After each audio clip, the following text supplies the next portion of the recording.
Hoje nós iniciamos uma nova série de mensagens e eu estou muito feliz em ver todos vocês aqui. Eu espero que esses próximos 4 sábados, os 4 sábados do mês de março, possam ser enriquecedores para você, que possam ser realmente abençoadores, que você possa conhecer mais do seu Deus e da história do seu Deus durante esse mês de março, durante essas semanas, né?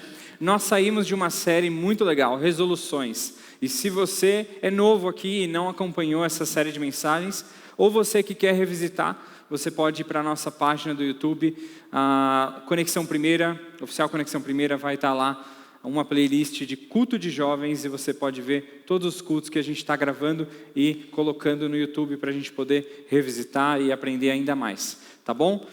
Então, muito bem, após essa série de resoluções, entramos agora nessa série chamada Cosmovisão Cristã. Cosmovisão Cristã vai ser o próximo tema desses próximos 4 sábados. E não sei se você já ouviu falar sobre isso. Não sei, alguém aqui conhece sobre Cosmovisão Cristã? Alguém já estudou sobre isso? Alguém tem alguma dúvida sobre Cosmovisão Cristã ou quer aprender mais sobre isso? Eu espero que todos, para que a gente possa juntos caminhar e aprender um pouco mais sobre qual é a visão bíblica da realidade de todas as coisas e deve ser da nossa vida, que a gente possa realmente aprender junto um pouco sobre esse tema. Muito bem.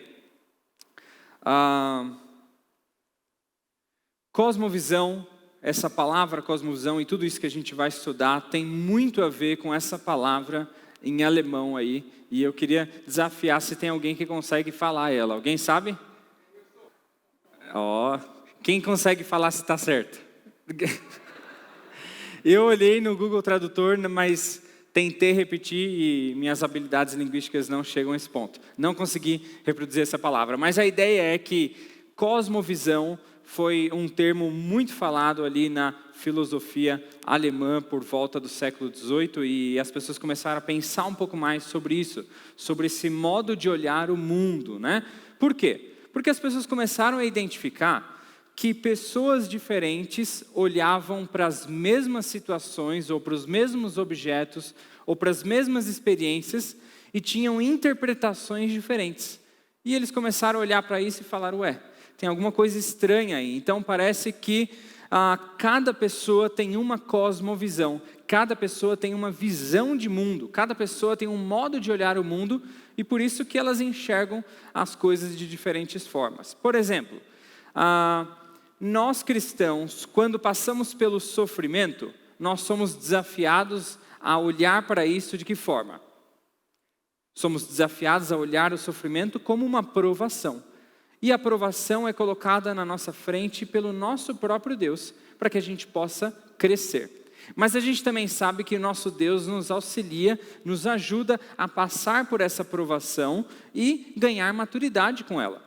Agora, um não cristão, talvez uma pessoa que não conhece o Evangelho, não conhece a Deus, talvez olhe para o sofrimento e talvez se desespera com coisas que fogem do seu controle. Eu sei que muitas coisas fogem do nosso controle, pelo menos do meu controle, muitas coisas fogem. Mas eu tenho a minha certeza bíblica de que as coisas não fogem do controle do meu Deus. Então a minha visão de mundo impacta a forma com que eu olho para o sofrimento, por exemplo. E isso acontece em vários outros contextos. A questão é que todos nós temos uma cosmovisão. E a dificuldade ou o desafio será que a nossa visão de mundo está parecida ou está o mais próximo possível da visão de mundo que a Bíblia nos apresenta? Que o nosso Deus nos apresenta? Ou será que a gente tem sido influenciado pela sociedade, pelos nossos amigos, ou pelas circunstâncias, ou talvez pelas nossas próprias emoções, a ter uma visão de mundo distorcida, talvez? Então essa é a realidade. Todos nós temos uma visão de mundo, uma cosmovisão diferente. E a questão é se estamos próximos da visão bíblica ou não. Então é isso que nós vamos estudar nessas próximas 4 semanas. Cosmovisão, um modo de olhar o mundo. A cosmovisão é, como eu coloquei nessa frase, um conjunto de pressuposições sobre o mundo que nos leva a decidir como interagir com ele. Então imaginem várias pessoas olhando para o mundo e de acordo com as suas próprias pressuposições, elas olham para o mundo de uma forma diferente.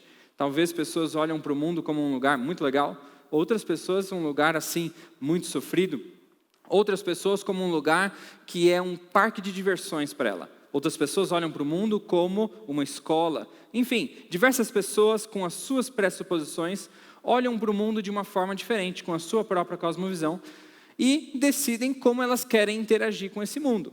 Decidem como elas querem praticar a moralidade, como elas querem desenvolver os seus relacionamentos, como vão ser as suas ambições, enfim. Elas decidem de acordo com as suas pressuposições. Talvez há pessoas aqui nessa noite que já pensaram muito bem nas suas pressuposições que formam a sua cosmovisão. Talvez muitas pessoas já até anotaram ou falam, olha, eu creio nessa crença, nessa e nessa, e por causa desse conjunto de crenças é que eu olho o mundo dessa forma. Mas talvez, e mais preocupante ainda, são pessoas que não sabem as suas próprias crenças, talvez não pensaram o suficiente nisso, ou talvez não foram buscar respostas para as perguntas que estão ao seu redor, e por isso não tem uma crença sólida, uma cosmovisão sólida. Na verdade, a cosmovisão dessas pessoas é assim, jogada ao vento de acordo com o momento, a influência ou a situação que essa pessoa está passando.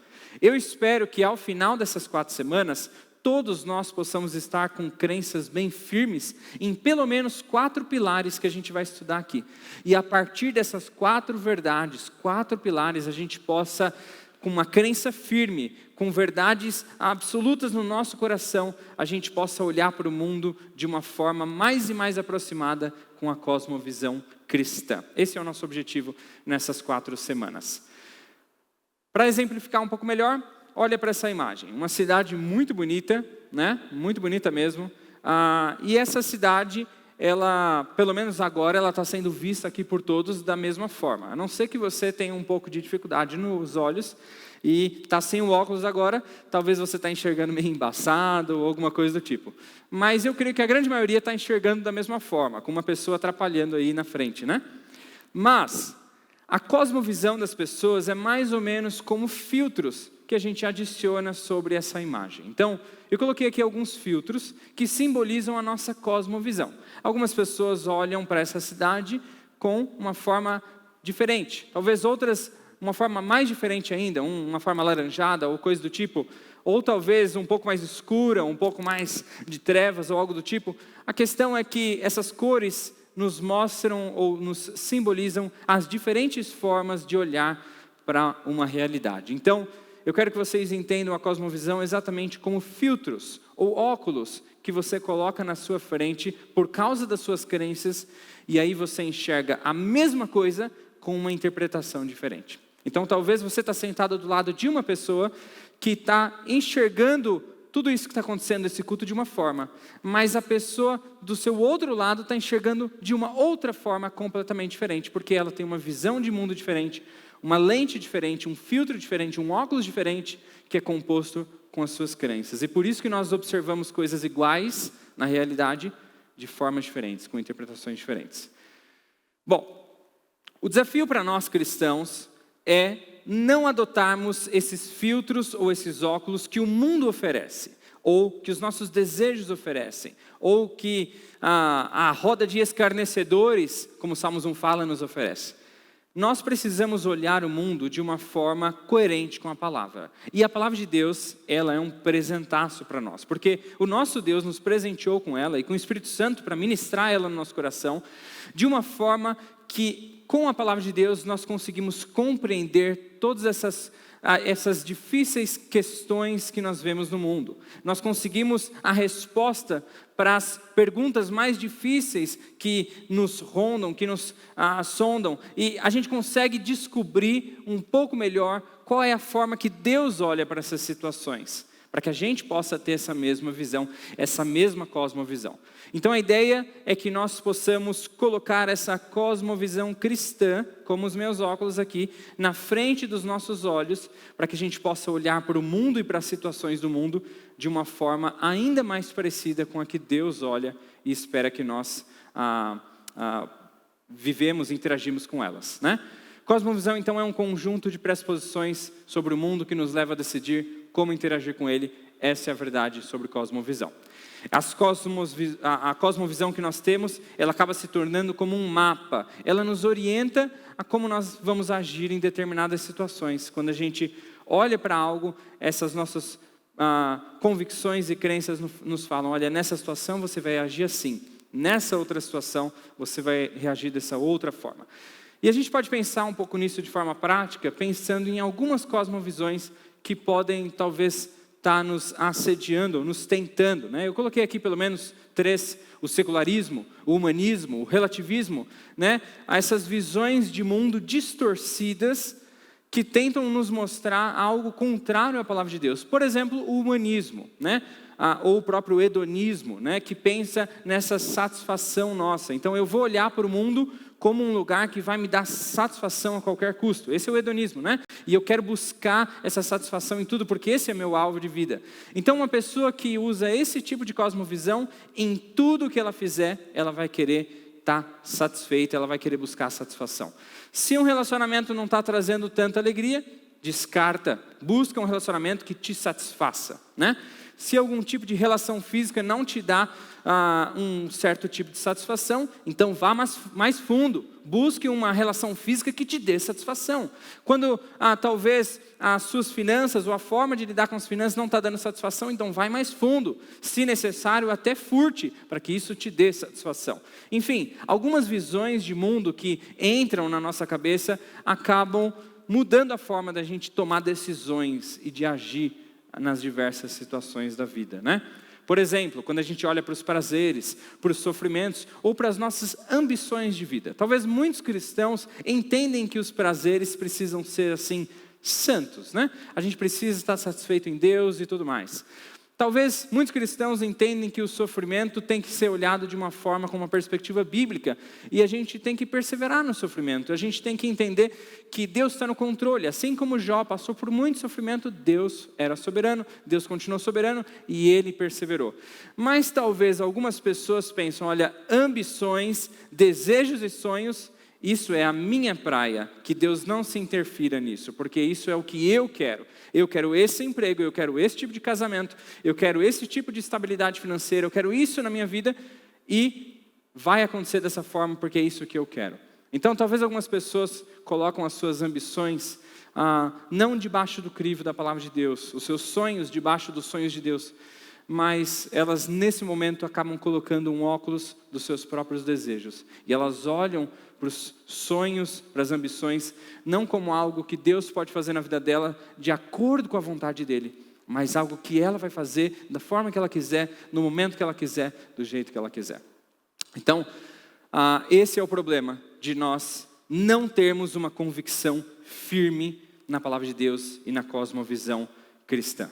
Romanos 12, 2 nos alerta sobre isso. E ele diz, não se amoldem ao padrão deste mundo, mas transformem-se pela renovação da sua mente para que sejam capazes de experimentar e comprovar a boa, agradável e perfeita vontade de Deus. Então, nós sabemos que todos nós seremos tentados, seremos provados e nós lidaremos com situações onde a gente vai ser tentado a ouvir a nossa própria carne, ouvir o nosso próprio coração, ouvir a nossa própria adrenalina, nossos hormônios, ou a influência e os conselhos de outras pessoas, mas nós sabemos na palavra de Deus que a gente precisa recusar tudo isso, e a gente não deve se amoldar a esse tipo de padrão.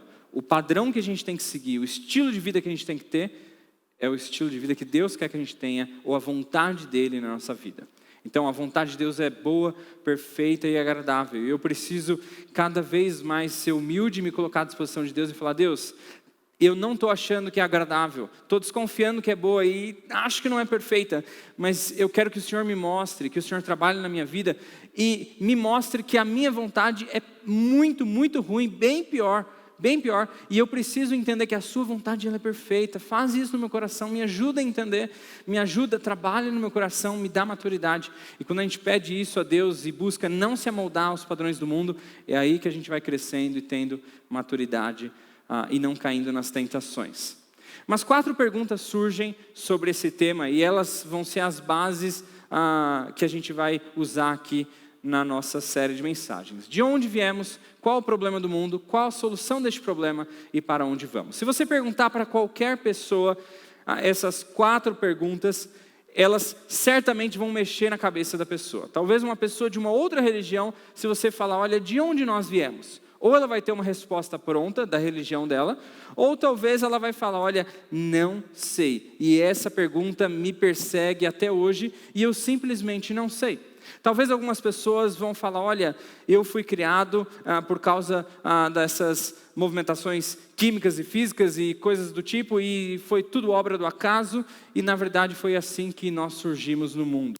Talvez quando você perguntar, para onde vamos? Talvez muitas pessoas vão ficar com medo e falar, olha, eu prefiro viver no presente, porque se eu pensar muito sobre o futuro, eu entro assim em parafuso e começo a perder a minha estabilidade emocional e fico com ansiedade, porque eu não sei o que me espera após a morte. Então talvez algumas pessoas não vão saber responder essa pergunta. Talvez algumas pessoas vão muito convictas e vão falar, olha, não, eu vou simplesmente morrer, meu corpo vai sumir aqui na terra e nada que eu fiz aqui nesses 60, 70, 80 anos vão servir de nada. Talvez algumas pessoas vão chegar a essa conclusão por causa da sua cosmovisão. Enfim, todas as pessoas do mundo vão ter que lidar com esse questionamento. E é em resposta a ele que eu gostaria de tratar com vocês esses 4 temas: criação, queda, redenção e nova criação. De onde viemos? Qual o problema do mundo? Qual a solução deste problema e para onde vamos? E eu espero que ao decorrer desses 4 sábados a gente possa crescer em conhecimento do nosso Deus, da história do nosso Deus, e todos nós possamos reconhecer uma coisa: o protagonista dessa história não sou eu, não é você, é o nosso santo e perfeito Deus, e essa é a história dele, é a missão dele, e nós somos alvos da graça e do amor dele. Eu espero que ao estudar essa grande narrativa, a história do nosso Deus, o nosso coração possa ficar ainda mais humilde e ainda mais confiante no nosso Deus soberano. Amém? Bom, tratando então desse nosso primeiro tema, criação, de onde viemos, eu escolhi um texto bem especial para nós estudarmos nessa noite. E a gente vai destacar pelo menos 3 pontos para responder essa questão de onde viemos, como que funciona essa criação. Nós fomos criados, surgimos do acaso, essa criação foi assim, falha, foi perfeita, o que isso aconteceu, qual é o propósito que nós temos, se fomos criados assim e deixados assim ao léu ou não, fomos criados com um propósito. Essas respostas eu espero que surjam desse texto, de Gênesis 1, 26 a 28, podem todos abrir esse texto para a gente ler todos juntos. Gênesis 1, 26 a 28. Vamos ler? 26. Então disse Deus, façamos o homem à nossa imagem, conforme a nossa semelhança. Domine ele sobre os peixes do mar, sobre as aves do céu, sobre os animais grandes de toda a terra e sobre todos os pequenos animais que se movem rente ao chão. Criou Deus o homem à sua imagem. A imagem de Deus o criou, homem e mulher os criou. Deus os abençoou e lhes disse, sejam férteis e multipliquem-se, encham e subjuguem a terra, dominem sobre os peixes do mar, sobre as aves do céu e sobre todos os animais que se movem pela terra. Amém? Esse texto é muito precioso e ele está num livro fenomenal. Esses dias alguém me perguntou qual era o meu livro preferido do Antigo Testamento. E antes eu diria outros livros, mas recentemente tenho chegado à conclusão que Gênesis é um dos meus livros preferidos. Porque ele tem muita história, muito conteúdo e muito agir de Deus em diversas situações. E os primeiros capítulos do livro de Gênesis são ainda mais fenomenais. O capítulo 1 e capítulo 2 nos mostram sobre a criação, como Deus criou todas as coisas do nada. Ele criou essas coisas de acordo com o seu poder. E a partir dessa criação começam a acontecer algumas coisas. Como nós vimos, qual é a grande narrativa? Criação, queda, redenção e nova criação. Essa é a narrativa bíblica e toda essa história começa com a criação. Começa com a criação em Gênesis 1 e 2 e esse texto nos mostra uma parte bem específica e especial da criação.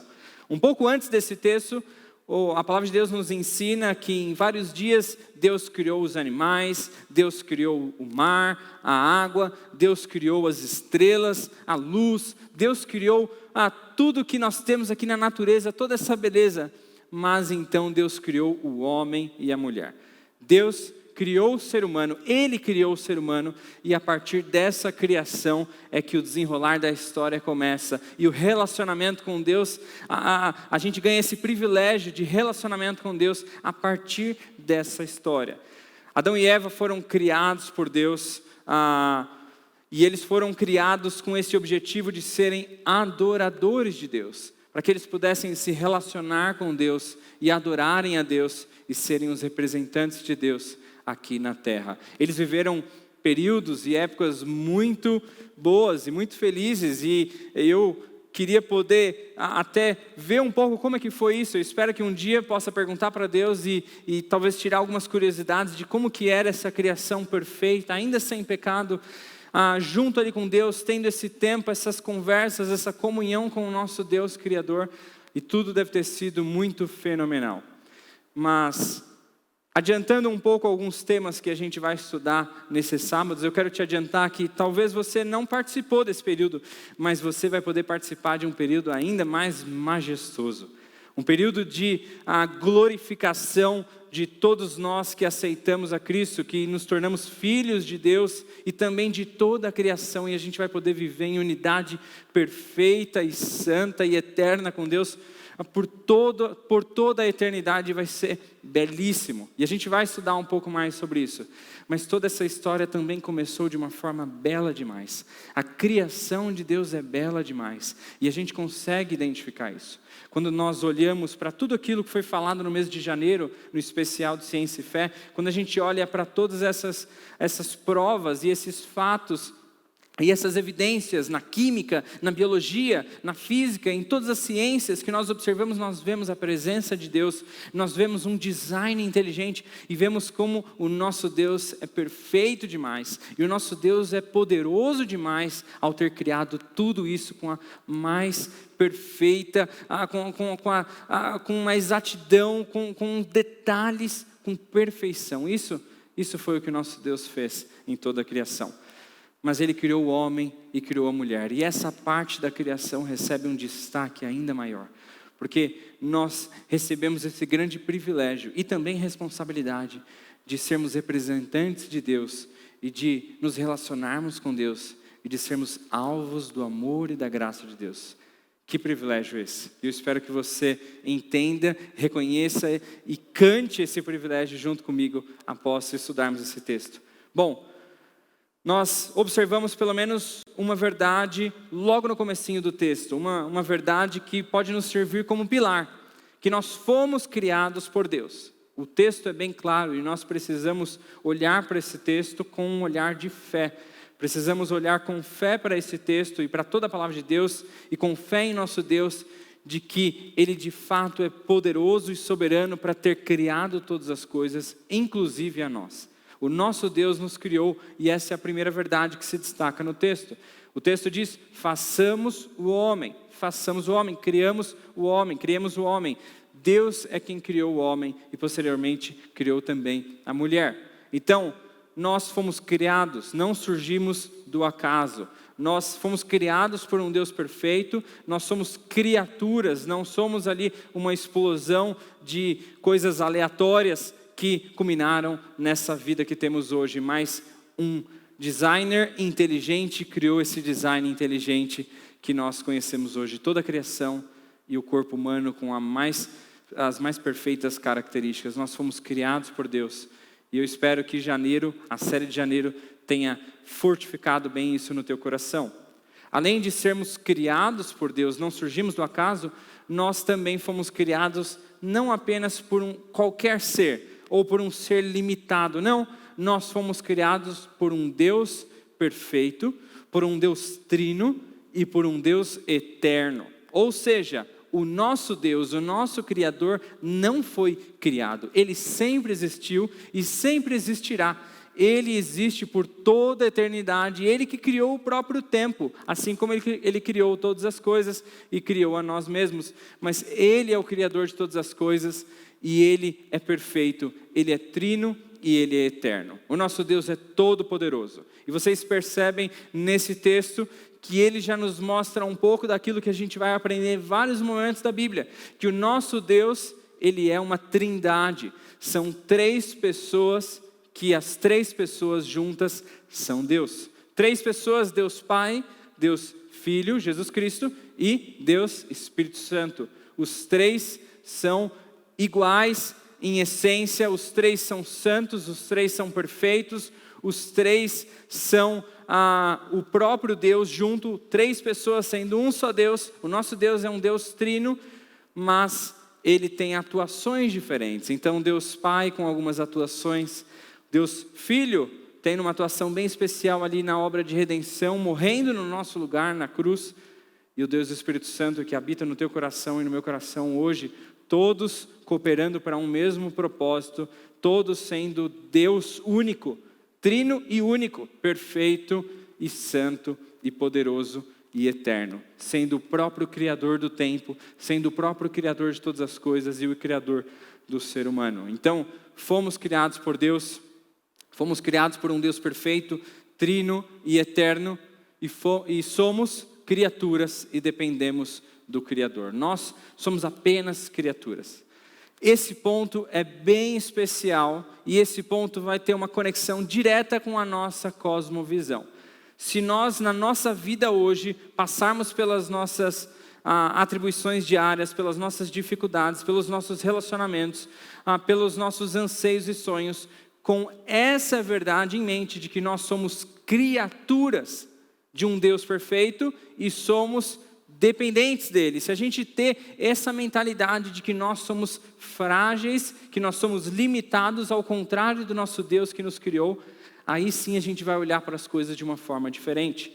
Talvez quando a gente passar por sofrimentos, como eu disse, e lembrar que nós somos criados por um Deus perfeito, trino e eterno, a gente vai olhar para as coisas um pouco diferente. Se a gente lembrar que nós não estamos no controle das coisas, que eu não sou o criador de mim mesmo, mas que eu possuo um criador acima de mim, muito poderoso e soberano, eu vou enxergar as coisas de uma forma diferente. E aí que começa a diferenciação entre a nossa cosmovisão com a das pessoas que não conhecem a Deus e não conhecem o Evangelho. Bom, eu tenho um texto bem interessante de Atos 17, versículo 28, que diz: pois nele vivemos, nos movemos e existimos. Nele vivemos, nos movemos e existimos no nosso Deus. É por causa dele que a gente respira, é por causa dele que a gente tem a habilidade de falar, de andar, de se movimentar, de viver. Esse é o nosso Deus. O nosso Deus criou todas as coisas e ele mantém todas as coisas. Se o nosso Deus retirar a mão dele, retirar o poder dele por um segundo apenas de toda a criação, o que aconteceria com toda a criação? Desabaria. Em um só segundo, no mesmo momento, porque quem nos sustém, quem nos mantém é o nosso Deus Criador. A gente não é independente do nosso Deus. O nosso Criador, ele nos criou de forma perfeita, mas somos dependentes dele. Toda a criação e todos nós somos dependentes do nosso perfeito, trino, santo e eterno Criador. Pois nele vivemos, nos movemos e existimos. Não a parte dele, mas nele, no nosso Deus Criador. Eu quero compartilhar um texto com vocês agora que foi muito especial na minha vida alguns anos atrás, onde uma professora minha lá no seminário, na aula de saúde, ela sempre lia esse texto e ele ficava na nossa mente e a gente olhava para ele e ao final a gente exaltava a Deus, porque ele nos criou e esse texto nos mostra a excelência dessa criação. Salmos 139, 13 a 16 diz: tu criaste o íntimo do meu ser e me teceste no ventre de minha mãe. Eu te louvo porque me fizeste de modo especial e admirável. Tuas obras são maravilhosas, disso tenho plena certeza. Meus ossos não estavam escondidos de ti, quando em secreto fui formado e entretecido como nas profundezas da terra. Os teus olhos viram o meu embrião, todos os dias determinados para mim foram escritos no teu livro antes de qualquer deles existir. Amém? Você crê nisso? Você consegue olhar para isso e enxergar a beleza da criação, que o nosso Deus, trino, perfeito, santo e eterno, te criou de uma forma perfeita, te criou de uma forma especial e admirável. Você crê nisso? Amém? Que esse texto possa permanecer no nosso coração e que a gente possa lembrar dele nos momentos de dificuldade, nos momentos de incerteza e de incredulidade, para que a gente possa lembrar que nós fomos criados por um Deus de forma especial e admirável, um Deus que é perfeito, trino, eterno, poderoso e soberano, o nosso Deus perfeito e santo. Esse é o nosso Deus criador. Amém? Segundo lugar, nós aprendemos também que nós fomos criados à imagem de Deus. Fomos criados por um Deus, somos criaturas, não criador. Mas além disso, nós fomos criados de uma forma especial e admirável, como o texto nos fala. Nós fomos criados à imagem e semelhança de Deus, é isso que o texto nos diz. Fomos criados para representar a Deus, fomos criados de uma forma que reflete o próprio caráter do nosso Deus. Nós, diferente de toda a criação, recebemos esse grande privilégio de sermos representantes de Deus aqui na terra, diferente das árvores, diferente dos cachorros, diferente do leão, diferente da baleia, diferente das montanhas. Nós fomos os escolhidos, os privilegiados de representar o nosso Deus. Representar o nosso Deus através das nossas emoções, através da nossa racionalidade, através dos nossos relacionamentos. Nós fomos criados à imagem e semelhança de Deus. E nós recebemos esse grande privilégio de sermos representantes do nosso Deus aqui na terra. Nós recebemos esse grande privilégio de as pessoas olharem para nós e verem uma representatividade do nosso Deus, de elas olharem para nós e elas verem uma representatividade do caráter de Deus, diferente de quando olham para qualquer outra coisa na criação. Nós fomos escolhidos para sermos racionais, para termos emoções, para termos pensamentos, para conversarmos, para interagirmos com as outras pessoas, e fomos escolhidos para adorar a Deus com a nossa racionalidade. Toda a criação adora a Deus com a sua simples existência, mas nós fomos escolhidos, privilegiados, para além de adorarmos a Deus com a nossa existência, adorarmos a Deus com a nossa racionalidade, adorarmos a Deus com a nossa fala, adorarmos a Deus com os nossos pensamentos, diferente de toda a outra criação. Somos privilegiados em sermos adoradores de Deus e sermos presenteados com tudo isso, com essa semelhança a Deus, para podermos adorar, sermos adoradores que realmente agradam a Deus. Fomos criados para representar a Deus, sermos representantes dele aqui na terra. Um grande privilégio. Fomos criados também de uma forma perfeita. Fomos criados de uma forma, assim, sem defeito algum. Fomos criados de uma forma, assim, com tamanha exatidão. Fomos criados de uma forma, assim, sem erro, sem falha alguma. Até que veio o pecado, que é o que a gente vai aprender sábado que vem. Mas antes de vir o pecado, nós éramos perfeitos. Nós éramos completamente ali, sem mancha alguma, porque nós fomos criados de uma forma perfeita. Nós fomos criados com um design inteligente, que nos criou sem falha alguma. Da onde veio as falhas do nosso corpo? Eu, por exemplo, tenho muita rinite. Alguém aqui tem rinite? Sofre disso? Espirra muito? É chato. Isso veio com o pecado. Antes do pecado não tinha rinite. Não tinha nenhuma falha respiratória. Não tinha nenhuma. Eu tenho alguns outros problemas. Tenho artrite, tenho tantas outras coisas. Isso veio com o pecado. Antes do pecado, imagina só, se eu tivesse nascido antes do pecado, sem falha alguma, sem problema nenhum, porque o nosso Deus nos criou de forma perfeita, nos criou de forma assim, exata. Essa foi a criação perfeita de um designer inteligente. Esse foi o nosso Deus criador. Ele nos criou para representar a Ele mesmo e nos criou de forma perfeita.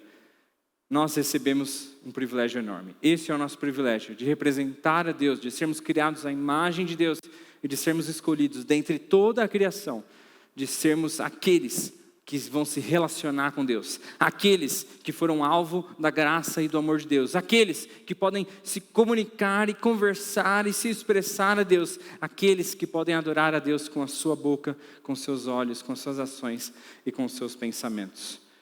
Em terceiro lugar, nós fomos criados com uma missão.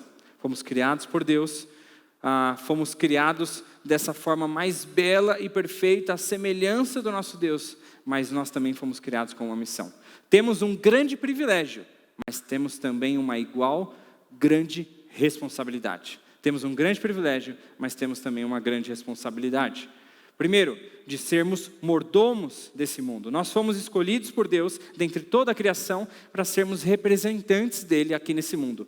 Mas não foi só o privilégio, não foi só a bênção, não foi só sermos escolhidos e agradecermos a isso. Veio com muitas responsabilidades, muitas. Nós precisamos ser mordomos do mundo e cuidarmos desse mundo. E é isso que Adão e Eva faziam ali antes do pecado. O problema é que depois do pecado, o ser humano começou a ficar um pouco preguiçoso. O ser humano começou a não se importar tanto com o mundo e com a criação. O ser humano começou a se importar mais com os seus próprios desejos, com a sua própria vontade, com o seu próprio bem-estar, do que de toda a criação. E é por causa disso que a criação geme por causa do pecado. É por isso que nós temos terremotos, é por isso que temos tsunami, é por isso que temos todas essas coisas, por causa do pecado que entrou no coração do ser humano. E uma das consequências foi que esse pecado atrapalhou também essa criação de Deus, a terra como a conhecemos. Então, nós fomos privilegiados, mas também responsáveis, recebemos essa responsabilidade de sermos mordomos do mundo, mesmo após o pecado. Precisamos continuar sendo bons mordomos, bons administradores e zelarmos sobre a criação, sobre esse presentão de Deus que foi para nós. Eu tenho plena certeza de que você acha a criação de Deus linda. Eu tenho plena certeza que há algumas pessoas aqui que olham para as montanhas e falam: meu Deus, isso é belo demais. Talvez aqui tem algumas pessoas apaixonadas por água, por mar, e quando vê assim aquele mar assim bem revolto, bem assim se mexendo, olham para aquele mar e falam: que beleza que há nesse mar. Algumas pessoas talvez são apaixonadas por animais, ou talvez pelas plantas.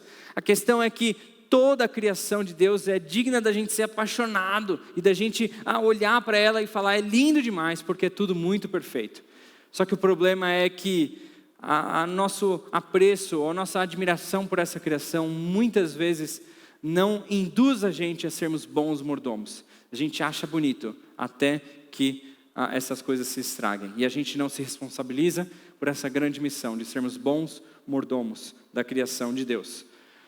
Nós também recebemos uma missão de enchermos a terra com os nossos filhos. É isso que a palavra de Deus nos fala, que a gente precisa se multiplicar, que a gente precisa crescer, que a gente precisa aproveitar esse grande privilégio de Deus como povo de Cristo, de ter filhos, de gerar filhos e de ensinar esses filhos nos caminhos do Senhor, para que haja na terra ainda mais adoradores do Senhor, para que haja na terra ainda mais pessoas que falam: Deus, eu estou olhando para tudo isso e vejo como tudo isso é perfeito e eu descubro que o Senhor é perfeito, para que haja ainda mais pessoas falando e proclamando esse evangelho em todos os cantos da terra, para que haja ainda mais pessoas sendo bons mordomos e administradores da criação de Deus, para que haja ainda mais pessoas desenvolvendo relacionamentos saudáveis e sendo bons cristãos, edificando toda a igreja. Nós somos chamados a enchermos a terra com a nossa descendência, com os nossos filhos, sermos bons mordomos da criação de Deus e aproveitarmos esse privilégio de gerarmos outras pessoas, de termos filhos e enchermos a terra com os nossos filhos. É isso que a palavra de Deus nos ensina. E por último, somos convidados a viver debaixo da vontade de Deus. Como eu disse, nós temos um grande privilégio. Primeiro, de sermos criados de uma forma perfeita, por um Deus perfeito e poderoso.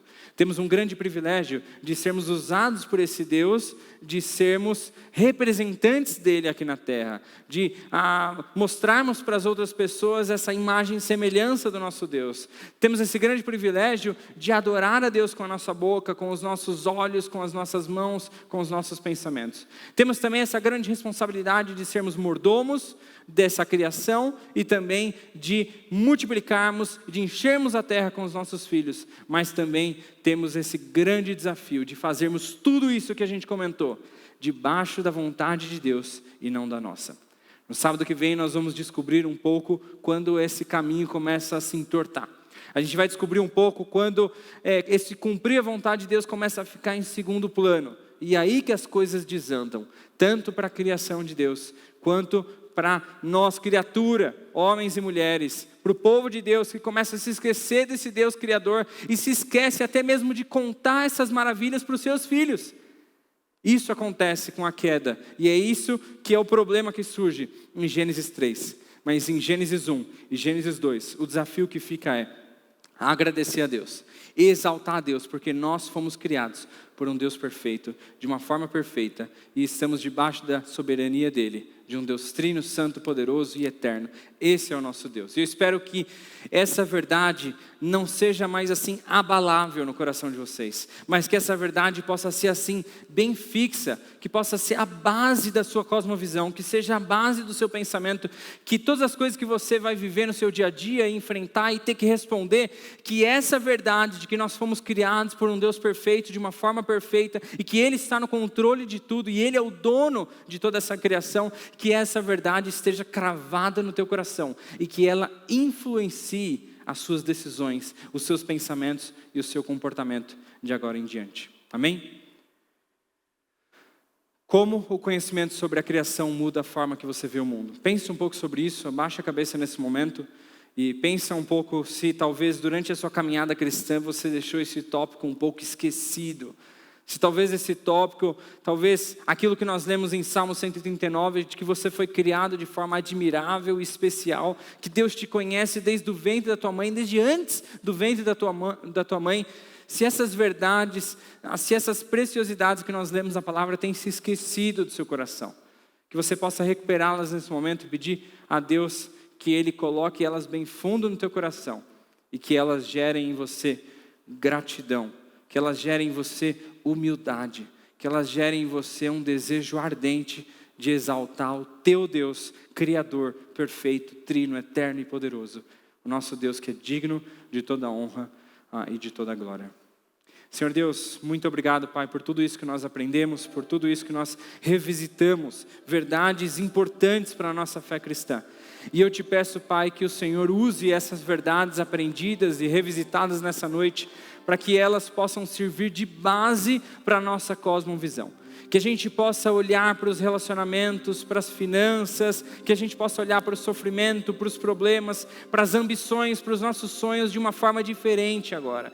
Que a gente possa olhar lembrando que o Senhor é quem criou tudo, de que o Senhor é o protagonista dessa história, de que o Senhor é poderoso, é soberano sobre toda a criação.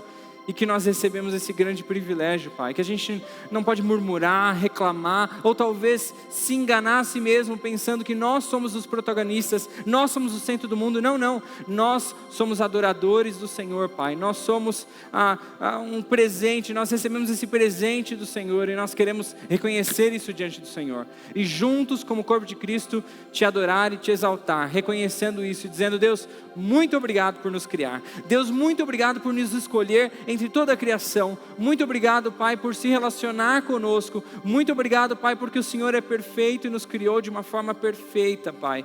Muito obrigado por isso. Nós te exaltamos por isso. Nós te glorificamos, te honramos, Pai.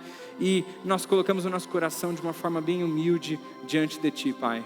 Que o Senhor fixe essa mensagem, esses princípios, essas verdades no nosso coração, e possamos ser cristãos diferentes, cristãos que te adoram em espírito e em verdade, com base em verdades bíblicas.